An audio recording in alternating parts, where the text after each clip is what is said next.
Black Adam killed art.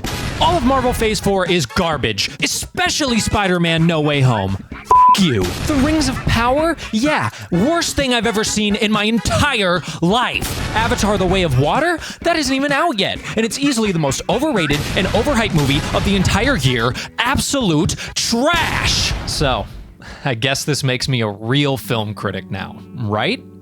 Wrong! If you've spent time in the YouTube video essay/film criticism space, you've probably seen your fair share of negatively slanted videos. You know, the ones with the thumbnails with the person who's like crying or screaming or both, and it has like a big chunk of text next to it that says something like trash or failure or PP doo-doo. In fact, I know that you're not totally immune to these kinds of videos because they're likely the only reason you're seeing this video right now. Yes, I am a hypocrite. Every human being is. I'm very aware of it. Where do you think I got the idea for this video? Now, this isn't some pull the rug out from under you moment where I reveal that all of these videos were part of a villainous scheme to reveal the true nature of YouTube to you. No, they were all completely genuine. I am mostly very proud of them, and I'm very sincerely happy that people are engaging with them in any way. But I can't help but look at the absolute batshit 1.2 million views on the Dahmer video and think like, how did we get here? Like, I mean, we as in all of us here collectively on YouTube, how did we get here? How did negative criticism of media become just as much of a spectacle as media itself? Why is the word criticism broadly seen as an inherently negative term? And what purpose does any of this serve? I'm going to attempt to answer all of those questions, but before I do, please keep in mind this is all just my own perspective and try not to take it too personally. Thank you. So before we really get into where we're at currently online, I do need to talk about criticism as a word. You know, what does it mean? What function does criticism serve? That kind of stuff. And obviously, I can't give a full history of criticism in this video because we'd be going all the way back to 300 BC with Aristotle, if not earlier, and I'd basically end up repeating a lot of what John Dryden had to say about criticism back in 1677, because time is a flat circle. For the sake of the video and my own sanity, I'm going to try and keep things relatively focused around like the last couple of decades at most. And currently, criticism is not really seen in the best light, as I alluded to earlier. And I think that's reflected by its first definition on Google, powered by Oxford Languages, which is the expression of disapproval of someone or something based on perceived faults or mistakes. I think this is sort of broadly what's being implied when most people say the word criticism. I think this is what they mean. It's like it has this inherently negative intent. And I'm sure you can find a lot of examples of me using the word in that way across videos on this channel. Again, I am a hypocrite. I like some Lars von Trier and Harmony Korine films, and I still call out American Horror Story for being tasteless and exploitative. We can do this all day if you want. However, I think that the second definition of criticism listed on Google, powered by Oxford Languages, is more reflective of what criticism means to me. That being the analysis and judgment of the merits and faults of a literary or artistic work. I've never personally subscribed to the idea that it is a critic's job to tower themselves above a piece of art and scour it for every flaw like they're the fucking Eye of Sauron or something. And I've also never really liked the idea of a critic groveling to a piece of art either, like Wayne and Garth. We're not worthy! We're not worthy! To me, criticism encompasses everything, much like the yin-yang or the yin-yang or however you want to say it. You know, like the things you like, the things you dislike, the things you like about the things you dislike, and vice versa. You know, nuance. You meet a piece of art where it is at. You engage with it on its own level. You create your own interpretation, and then you express your perspective as best as you can. That's it.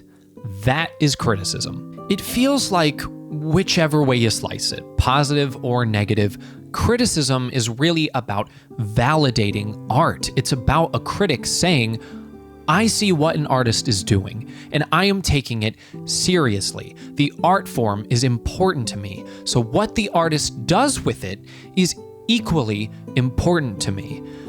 But let's be honest, that is not how most of us see criticism, especially not on YouTube. Whether it be the commenters or the creators, we just seem to flock to negativity and cynicism here on YouTube. You know, obviously, there are some notable exceptions. People do like positive commentary every once in a while, and of course, there are other correlations, like just the general popularity of what's being reviewed. You know, if your favorite creator makes a review of a Star Wars movie or a Marvel movie, you can probably guarantee that's going to get more views than some random indie film no one's ever heard of. But in general, I'm generalizing here, there is something that we just love about watching a creator absolutely dunk on a film or TV show. It's like twofold, you know? We either want to see a critic just absolutely tear a film to shreds, or we want to be in the bloodbath of a comment section just going at the critic for daring to criticize something that we personally love. It's like,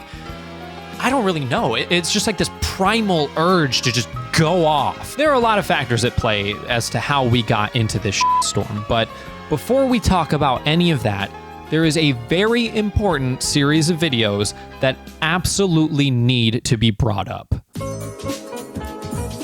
The Plinkett reviews will always be brought up in any conversation about online criticism, and that's for good reason. You know, obviously there are other pioneers like Lindsay Ellis or other people at Channel Awesome, including even the Nostalgia Critic, and there are other adjacent channels like CinemaSins that we could talk about that are playing a hand in how we see criticism today.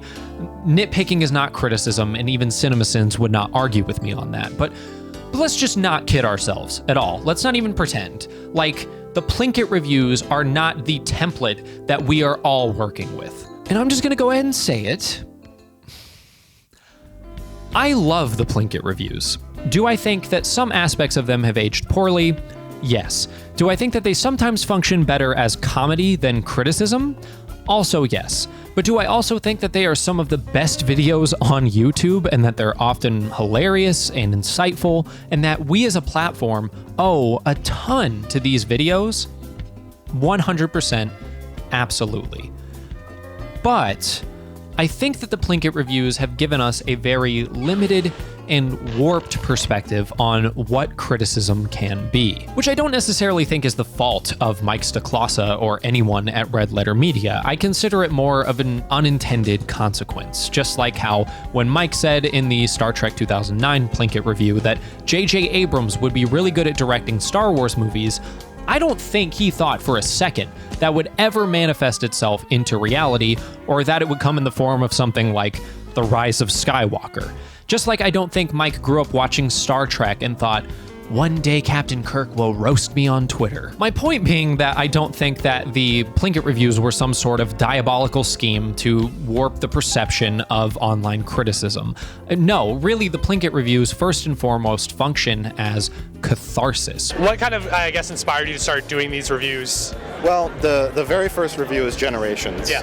I was a huge Next Generation fan as a kid, you know, growing up and whatnot.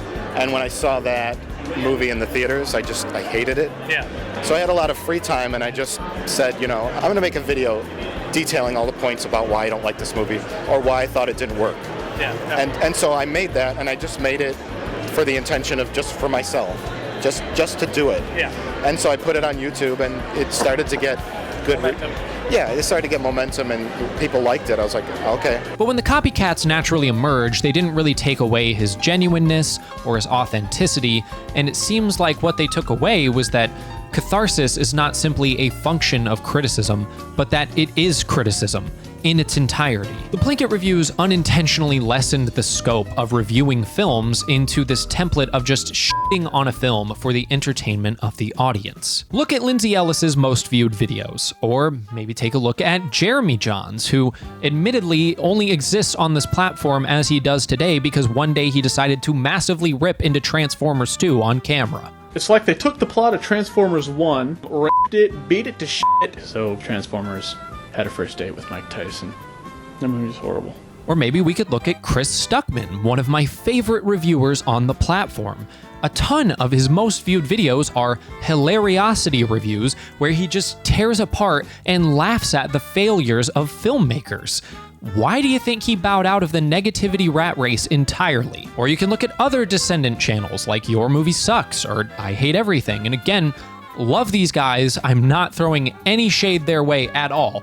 But even if it's not reflective of every piece of criticism they've ever given, the names alone kind of tell you where their headspace was at when they joined the platform, right? Like, again, it's catharsis. It's like when YMS makes a video about The Lion King 2019. As someone who has absolutely no nostalgia or investment in The Lion King at all, when I'm watching that video, I am right there with him. I am saying, yeah, tear this fucking film apart. Disney. But like, after I'm done watching the video, I kind of just sit there and think, is this really all there is? Like, is this all criticism can be on the platform? Is this what we're stuck with forever? And again, I want to make this as clear as possible that I am not here to just point fingers at all these people and say, you're doing it wrong, you're ruining the platform. Because these are all people whom I love and respect. Without Red Letter Media, without YMS, there is no me. And as I keep saying, I'm doing it too, and I'm trying to understand why. All the channels I mentioned and what they create are just cogs in this big negativity machine. Which, speaking of machines, we have to talk about. That's right, we're going to talk about that nebulous thing called the algorithm that every video uploaded to this platform is filtered through.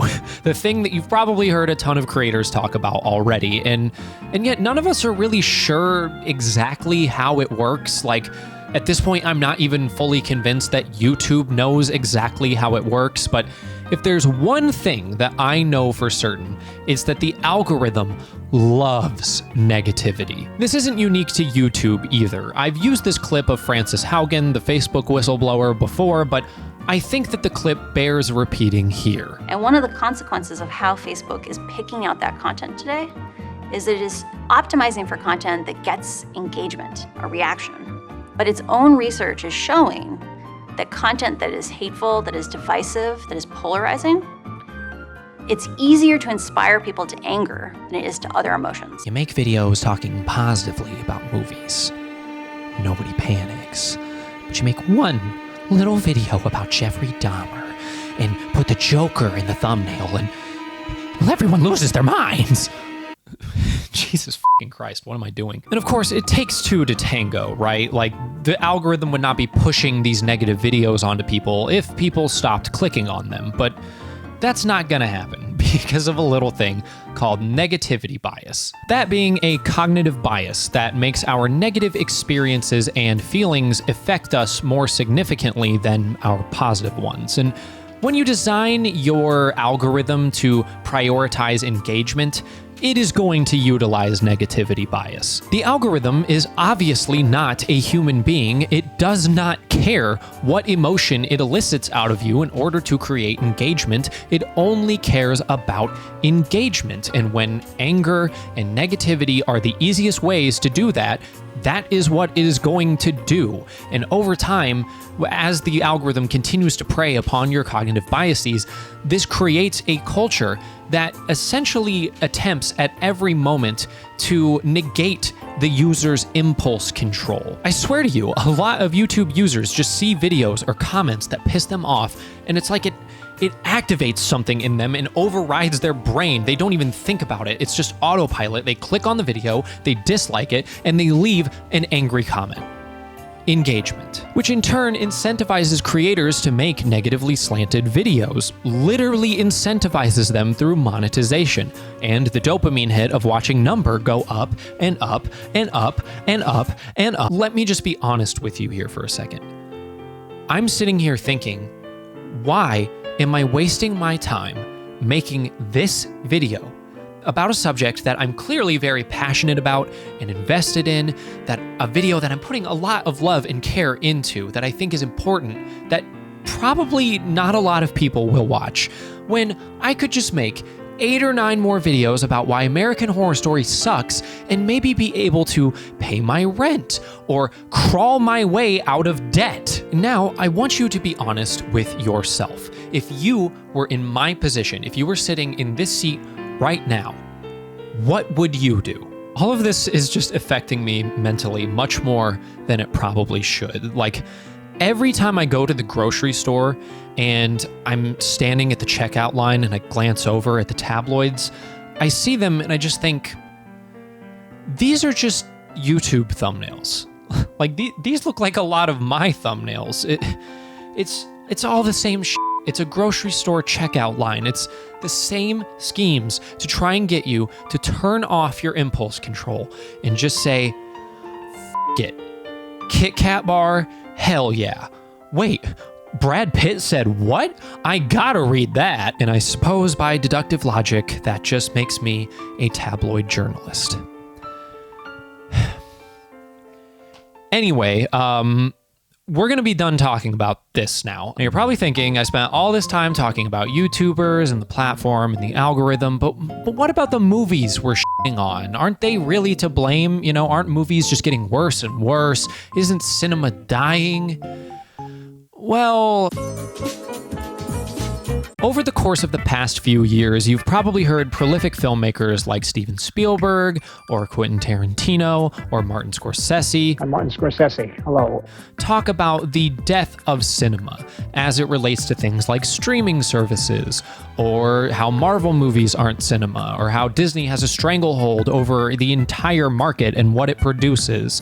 And while it would be easy to just dismiss all of this stuff as old people complaining about how things aren't like the good old days, I think it would be a gross oversimplification to ignore that there definitely is a paradigm shift going on in the world of cinema. It's been really fascinating to see how something like changing the way in which we consume movies has changed our perception of movies. I think Martin Scorsese, I'm Martin Scorsese, is right when he says that basically consuming movies the exact same way we consume social media has shifted the perspective of movies from art to content, which is really a devaluation of cinema and on streaming platforms to the level of, quote, content, unquote. That's what it's become. The goal of any streaming service is to have as much content available on their platform as possible, because money. And we see a ton of landfill, forgettable movies being pumped and dumped onto streaming services again and again. Since economics and art are forced to intersect at all times despite having wildly disparate goals, it follows that as the supply of movies increases, the demand for them starts to decrease. And when we live in a world where we're so inundated with so much content, it becomes hard not to see it all as meaningless, and it becomes very difficult not to posture ourselves above all of it. A lot of times, the controversy and discourse surrounding a film or show is well more entertaining and interesting than the show or film itself. But really, in regards to commodification and oversaturation, is Netflix really any different to the VHS boom of the 90s? Like, do you see how many terrible videotapes that RedLetterMedia still has yet to watch in their office? We've been doing the pump and dump thing with home video releases for a while. I guess you could argue that the difference is that physical releases were more profitable than streaming, at least as far as we're aware. It's more profitable. It was considered like a secondary box office market. And so since the home video market is essentially completely relegated to streaming now, there aren't really a lot of people buying physical media, then we have been seeing a paradigm shift in terms of what films studios are willing to make, as you may have seen in this viral clip of Matt Damon on Hot Ones. The DVD was a huge part of our business, of our revenue stream, and technology has just made that obsolete. And so the movies that we used to make, you could afford to not make all of your money when it played in the theater, because you knew you had the DVD coming behind the release, and 6 months later you'd get a whole nother chunk. It would be like reopening the movie almost. And when that went away, that changed the type of movies that we could make. Franchise filmmaking has been dominating the box office for so long now that I look at the top 10 highest grossing films of all time and I get really, really depressed. but this is also due in part to cognitive bias. Recency effect, aka you're going to remember what happened 5 seconds ago well more clearly than you are going to remember what happened 5 years ago. When we're asking ourselves if movies are truly getting worse, and we're looking back at all of these movies of the past with reverence and looking at all of the current films with disdain and anger, we're forgetting about so many things from the past. We are looking at the highlight reel, not the entire picture. You look back at the highest grossing films of years past, and there's just so many of them that we forget about completely. And I'm not even saying that any of the films I'm about to list are definitively bad, but I really don't hear people going around saying things like, man, movies used to be so much better back in the day. I'm talking Airport 1975. I'm talking Flashdance, the best little whorehouse in Texas, fucking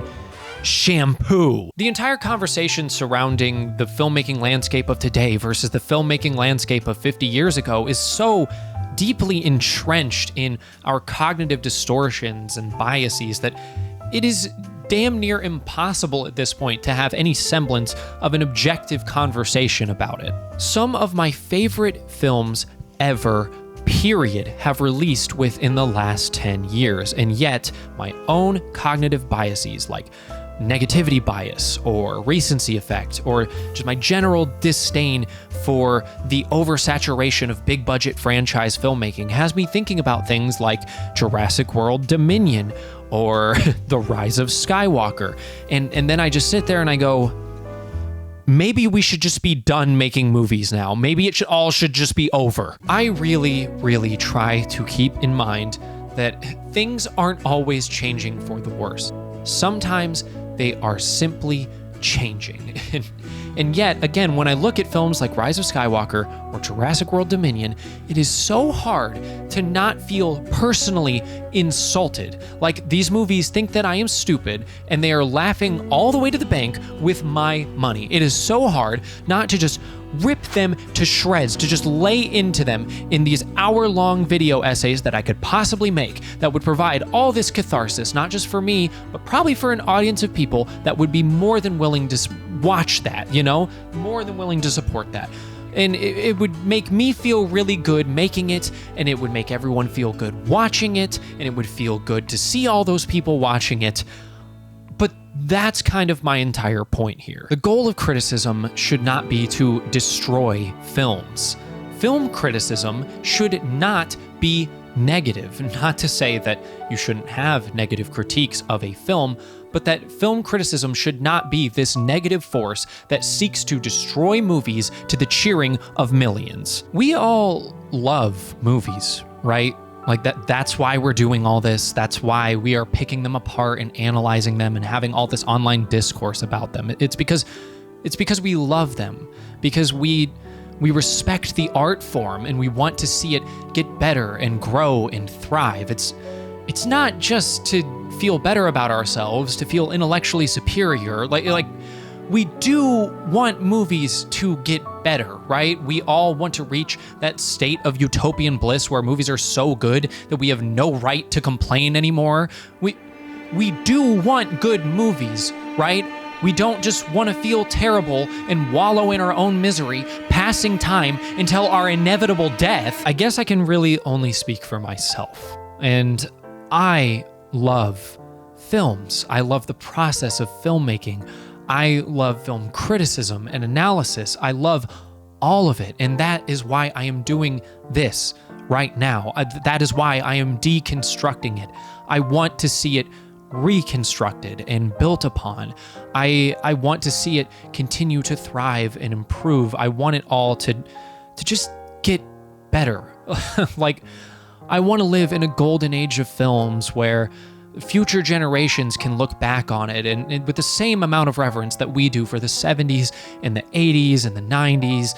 I want the divide between critic and audience to heal. I want people to be able to see that criticism can be validating.